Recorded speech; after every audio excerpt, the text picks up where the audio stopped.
23 Volkswagen Atlas, courtesy of Faulkner Volkswagen in Mechanicsburg, PA. For more information on their inventory, please feel free to check out the link in the description box below. And so we are in this one today because this is a 3-row SUV with a ton of space. I can tell you guys right off the bat, it is more space than the Telluride, than the Palisade, than the Pilot, than the Highlander. It is a freaking large SUV. So if you got kids and you need space, this is definitely one to consider.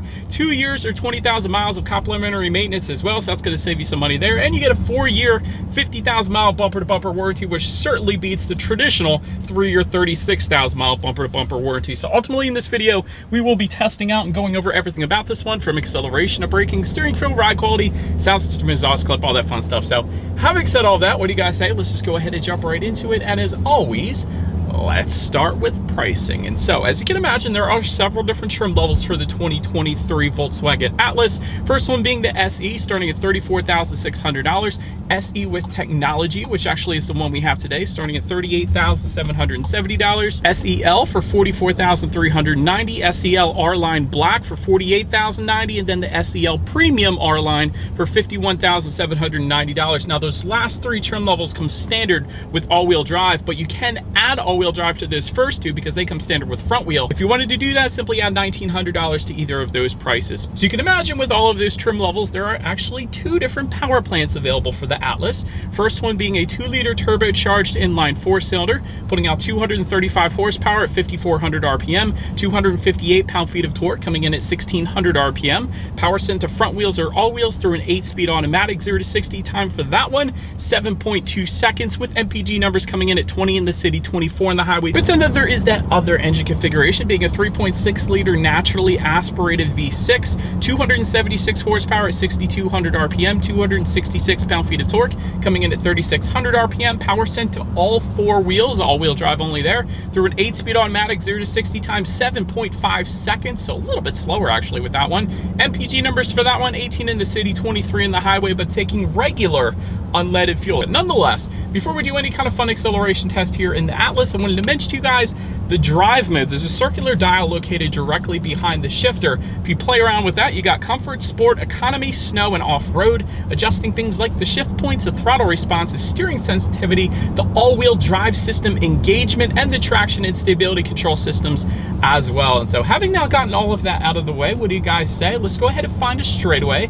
Let's put the acceleration here to the test, and let's see how quickly we can get our new 2023 Volkswagen Atlas here up to speed. All right, so while I'm adjusting the drive modes here, you guys, it is a little bit different. So there's two types of drive modes. There's the off-road and the on-road drive modes. To adjust the on-road drive modes, being the comfort, the sport, the eco, press in on that mode button. But to adjust the off-road driving modes, you're simply going to turn this knob to the left or to the right. So I wanted to emphasize that because it does work a little bit differently than most other manufacturers out there. So having said that, I just put it in sport driving mode. I found her straight away. Let me get set up here in 3, 2, 1, let's go.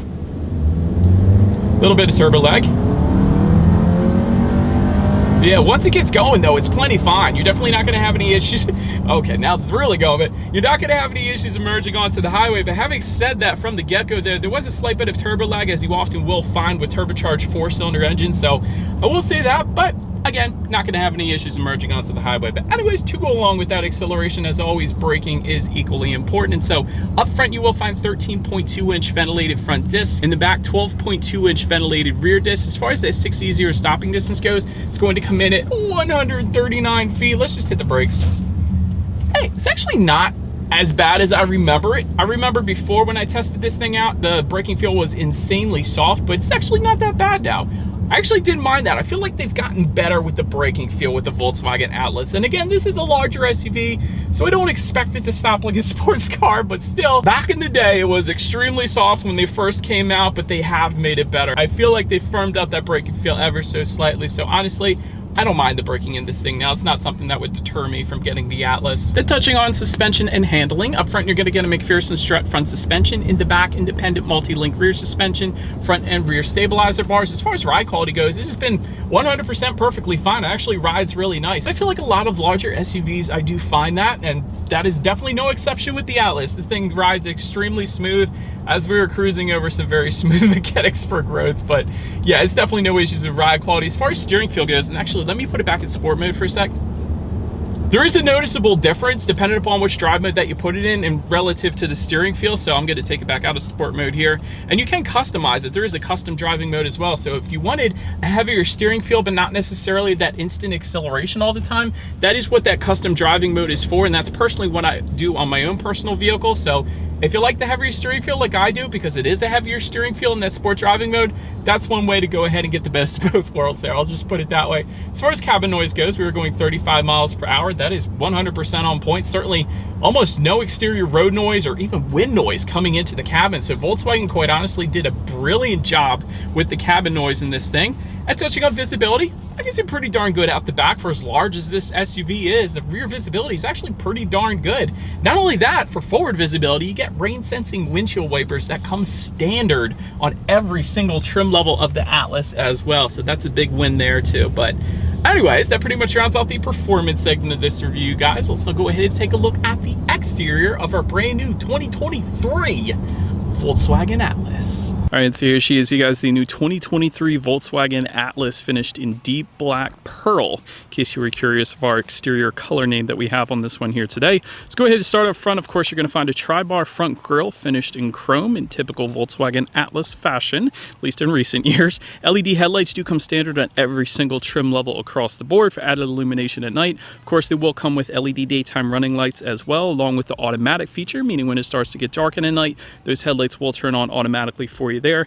SEL trim level and up is going to give you automatic high beams, meaning when you have your high beams on at night and it senses a vehicle coming in the opposite direction, it's going to automatically dim them back to low beams. Then when the vehicle is gone, it's going to automatically bump it back up to high beams. Then front air curtains to the sides, helping direct air around the wheel and tire combination. And you're actually going to get an R-Line specific front fascia if you were to go with the R-Line trim levels, or the R-Line trim, I should say. But anyways, also some silver accenting towards the bottom portion of that front fascia, but that pretty much rounds out the front end of this one. Let's go ahead and make our way to the side of the Atlas. All right, so but now since we are around to the side of this one, black roof rails do come standard, or I should say roof rails in general come standard for all trim levels across the board. They will vary in color though. Like I said, we have the black roof rails for the SE, but if you were to go with the SEL trim levels, you're actually going to get silver roof rails, for example. Rear privacy glass, of course, does come standard across the board. Chrome beltline molding coming standard as well. You guys can probably see that there. Taking a look at the side mirrors, they are body colored power adjustable side mirrors. They will be heated for all trim levels with LED integrated turn signals then as well. Taking a look at the side skirts, they are matte black, which actually really doesn't look all that bad with our pearl black exterior that we have here today. But I will say, if you go with one of the R-Line trim levels, those actually turn into body colored side skirts as well as fender surround. So a little more high-end look, a little better look in my personal opinion. But like I said, the matte black doesn't look bad with the black exterior that we have today though. Let's take a look at the wheel configurations. They will differ with every single trim level, surprisingly. So if you ever wander onto a lot, that's definitely a surefire way to distinguish what trim level you're looking at, or it's also on the tailgate as well. But nonetheless, 18-inch machine finished alloys for the SE, 20-inch alloys for the SE with technology. We actually do have an added option to turn them into gloss black wheels, which look dang good with our exterior, of course. 20-inch machine finished alloys for the SEL, 20-inch black alloys for the SEL R-Line black, and then 20-inch machine finished alloys for the SEL Premium R-Line. So again, differing amongst the trim levels, but it looks pretty darn good from the side profile here. So now go ahead and make our way to the back. All right, so now since we are around to the back, body colored shark fin antenna all the way to the top. Just below that, rear spoiler with an integrated brake light. Just below that, rear window wiper. LED taillights actually do come standard for every single trim level across the board. And like I just mentioned, you will find trim level badging on the back as well. If you were curious what trim level you were looking at, that 4Motion badging, that just means that this one is coming standard with all-wheel drive. That is what Volkswagen calls their all-wheel drive system, as every manufacturer has a different name for it, of course. You do have that chrome bar kind of tying together the two taillights, and in the middle of it all, you have Atlas spelled out horizontally, of course. Towards the very bottom, you're going to find kind of a fake exhaust look with the chrome tips there, but it's actually not exhaust system as Volkswagen and Audi typically does. It's actually hidden just below. So having said that, I do believe you guys know what we have to do next is always here is that exhaust clip.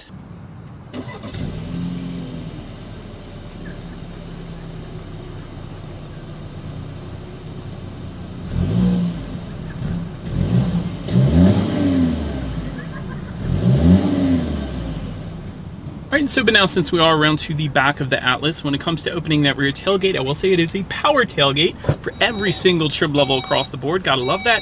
And if you were to go with the SE with technology that we have today, it's actually also a hands-free power tailgate. So if your hands are full, you're covered. That's pretty cool. But once opened up, cargo capacity comes in at 20.6 cubic feet behind that third row, which is actually pretty darn impressive. Behind the second row, 55.5 cubic feet, and with all rows folded, 96.8 cubic feet. That's insanely impressive. So for comparison's sake, I know the Hyundai Palisade comes in at 87 point something cubic feet, Kia Telluride 88 cubic feet, Honda Pilot 84 cubic feet, or 83.8 to be exact. Toyota Highlander comes in at right around 86 point something cubic feet. And I don't know how I remember all these numbers, but still, my point is there is a substantial bit more space in the Atlas, comparatively speaking, to the other three-row SUVs kind of in its class. So that's pretty darn impressive. But you can also find grocery bag hooks in the back, cargo tie-down anchors, there's a cargo cover, there's cargo lighting, of course. If you were to lift up underneath of that cargo floor, there's actually a decent amount of in-floor storage, which is always important in case you want to put like a tire inflator kit back there or an ice scraper or something like that. So definitely pretty much everything you could possibly want in the cargo area. But then making our way to the third row legroom, the impressiveness continues. That third row legroom actually gives you 33.7 inches. So with a lot of the other three-row SUVs, you get right around 30 or 31 inches. So again, 33.7, that's pretty decent. So for reference, I'm even 6 feet tall. This is how much space I have back there. Of course, the second row can push forward and backwards if you wanted to accommodate a third row passenger. That's there for you as well. Rear cup holders, and there's several of them back there, and actually a decent amount of storage for those third row passengers as well. And there's actually a little hook to put those third row seat belts if they were not in use. You can fold the third row down for added cargo space, and you got the hook for the seat belts so they're out of the way. That's pretty well thought out as well. And of course, you do have rear ventilation for the third row passengers as well. But so then making our way to the second row legroom, that comes in at 37.6 inches. Again, for reference, I'm even 6 feet tall. This is how much space I have back there. And actually for the second row, you have your option between bench seating and captain's chairs. We do have the bench seating. Obviously, captain's chairs is the 2 seats with the center walk-through way. Heated second row seats, though, coming with the SEL Premium. There is a 115 volt power outlet for that second row. You usually don't find that in three-row SUVs. That was pretty cool. 2 USB charging ports for the second row passengers, but my very favorite, rear window sunshades coming on this one. That is pretty darn cool. The alternative is you just buy the cheap ones from Walmart, and they never really work good, or your kids rip them off the window. One or the other happens, but I like that they come standard, and they're pretty nice on this one. And actually, Tri-Zone climate control is going to come with the SE with technology that we have today and up, so therefore rear passengers have the ability to set their own temperature back there as well. So that is pretty darn good. Definitely very well thought out. And also with the bench seating, I almost forgot to mention center armrest with cup holders. So very well thought out second row here in the Atlas. Then make our way to the front seats. 8-way power driver seat with 4-way power lumbar coming standard. Leatherette surfaces coming standard. Heated front seats coming standard. Memory settings for the SEL trim level and up. Power adjustable passenger seat for the R-Line black trim level and up. Ventilated front seats for the SEL Premium. You get leather then for the Premium R-Line as well. And overall, when it comes to seat comfort, it is power adjustable. So honestly, it was plenty comfortable. The lumbar adjustment was very adjustable. I'll just say that. Typically, you don't get this kind of adjustments when it comes to the power lumbar. So extremely adjustable for the power lumbar. I was very impressed there. But so then taking a look at the steering wheel, it is tilt and telescoping. It is leatherette wrapped. That does come standard on this one. It is tilt and telescoping, of course, and it is heated if you were to go with the SEL trim level and up. And overall, I like the new emblem in the middle. I'm still getting used to the new emblem. I know it was just kind of recent, but very nice steering wheel. It's kind of a flat bottom as well. Then make our way to the startup. Let me start by showing you guys the key here. You got your Volkswagen logo surrounded by chrome on the one side. When you flip it over, lock, unlock, and that button to pop the rear hatch. And the ×2 button is going to be your remote start that comes standard, by the way, on every single trim level across the board. Gotta love that. And there is a keyless entry with a push button start for all trims as well. So all I'm going to do here is simply put my foot on the brake and press that silver engine start button located just to the left of the shifter there. And so once started up, there's going to be 2 different configurations here. There is an 8-inch digital gauge cluster, which comes standard on the SE trim level. However, newly standard for the SE with technology trim level that we have today, you now get the 10.25-inch digital gauge cluster. Whereas if you got this trim in the past, it would have been the 8-inch. So that's really I would say, the big change for 2023 if there was one. So that is pretty darn good. That's what you're looking at right now. And there is this little view button on the steering wheel that completely changes the look. You can make it how many miles you have left until you hit empty. There's kind of this information section if you want. There, of course, is your standard speedometer and tachometer up there. So much customization to the digital gauges. Volkswagen and Audi both do this incredibly well. Some of my favorite gauges out there. So well done, Volkswagen. The gauges look amazing. Then make our way to overall interior quality. Panoramic sunroof is going to come on the SEL trim level and up, so we don't have it today, unfortunately. Overhead sunglass holder coming standard though, gotta love that. Tri-zone climate control, like I was mentioning, with the SE with technology trim level and up. LED interior lighting for every single trim level across the board. You usually do not find that on the competition. I want to emphasize that. Ambient interior lighting for the SEL trim level and up. Wireless phone charger is going to come standard. Gotta love that. That's just in front of the shifter, by the way. So that is pretty cool. You usually don't find that standard either. There is a little bit of rubberized storage just above the infotainment screen. I don't want to forget to mention that. There's kind of this plastic, cool looking fake wood trim on the doors, as well as just above the passenger side glove box. Just in front of the shifter, like I was mentioning, you got the wireless phone charger, but also a 12-volt power outlet, a couple phone charging ports. To the right of the shifter, you have dual cup holders. There's an electromechanical parking brake, and within the center armrest, a decent amount of storage there as well. And I do like the contrast stitching on the doors in white. That looks pretty darn good. So overall, yeah, this interior is definitely working for me. I got no complaints personally. But now, let's go ahead and make our way to the infotainment screen. You're going to get a 6.5-inch color touchscreen display for the SE trim level. But if you were to go with the SE with technology that we have today, that's going to bump up to an 8-inch color touchscreen display. Either way, though, you get Bluetooth and audio streaming. You still get Android Auto, Apple CarPlay. Factory navigation system is coming on the SEL trim level and up. You can adjust your climate control settings up there as well, and of course your radio information itself. When it comes to the sound systems, there's a couple of them. You got 6 speakers for all trim levels, but the premium, because that premium is going to give you a Fender premium sound system with a subwoofer. So that, of course, is not the one we have today. We got the 6 speakers. So what do you guys say? Let's go ahead and turn on the radio, see what we got playing today, and let's test out the clarity of this one. I gotta be honest, for 6 speakers, that's better than just about all the 6-speaker sound systems that I've tested. It's definitely plenty of loudness. I could see why that would be perfectly fine, even for 3 rows. Plenty of clarity, and actually the bass was kind of impressive too. So for that not being the upgraded Fender sound system, that was pretty darn good. Well done, Volkswagen. But anyways, last thing I wanted to mention to you guys on the infotainment screen is when you do put this thing in reverse, you will find a rear view camera letting you know who or what is behind you, coming standard across the board, of course, and a surround view monitor coming with the premium trim level then as well, which is always is going to lead us into safety. And so to start, front side curtain airbags do come standard. In the back, you're going to have latch, aka lower anchors and tethers for children for the rear car seats.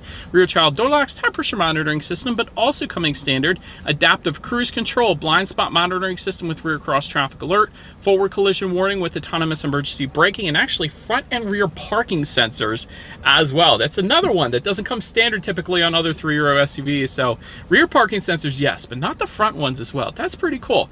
SEL trim level and up then is also going to add road sign assist. So overall, when it comes to my final thoughts here of the Atlas, incredible amount of space, especially when you compare it to a lot of other 3-row SUVs out there in the same price range. So that's wonderful. Digital gauges are great. I absolutely love them on the Volkswagen. Audi and Volkswagen, like I said, do a wonderful job there. And as far as room for improvement goes, I can really only think of one, but if you look up the IIHS top safety pick rating, this isn't one for whatever reason. So I don't know what the details are there. Maybe it's not been tested. I don't know, but it doesn't show that it's an IIHS top safety pick. But other than that, this thing's pretty darn nice. So let me know what you guys think with the Atlas in the comments section below. That is about it for this one, you guys.